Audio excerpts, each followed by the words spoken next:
আসসালামু আলাইকুম। আজকে আমরা চলে এসেছি আমার মেয়ের কান ফোটানোর জন্য। ওর অনেক দিন থেকে ইচ্ছা ও কান ফোটাবে। তো আমি বলেছিলাম আরও পরে কান ফোটাও, কারণ আর একটু বড় হলে ফোটাইলে ভালো হয়। তারপরেও তার ইচ্ছা ছিল সে এখনই ফোটাবে, কানের দুল পরবে। তো এই জন্য তাকে পার্লারে নিয়ে এসেছি, আর এখানে আপুটা সিলেক্ট করতেছিল তার কোন জায়গায় ফোটা করবে। তো সিলেক্ট করে নিল কোথায় তারা ইয়ার পিচিং করবে। তো এরপরে তারা শুরু করলো ইয়ার পিচিং করা। আমি তো অনেক ভয় পাচ্ছিলাম যে আসলে তার ব্যথা লাগবে কিনা বা সে কান্না করবে কিনা, কিন্তু সে একদমই কান্না করেনি, আর তার নাকি কোনো ব্যথাও লাগে। আমি তো ভয় পাচ্ছিলাম, কিন্তু সে একদমই ভয় পায়নি। সে অনেক মানে ধৈর্য ধরেছিল।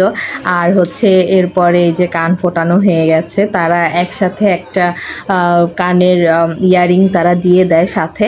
তারা বলছে পরে আপনারা গোল্ড এনে গোল্ডেরটা পরাবেন, তাহলে কান তাড়াতাড়ি ভালো হবে।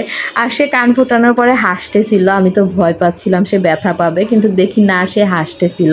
তো আজকে এই পর্যন্তই, দেখা হবে নেক্সট ভিডিওতে। আল্লাহ হাফেজ।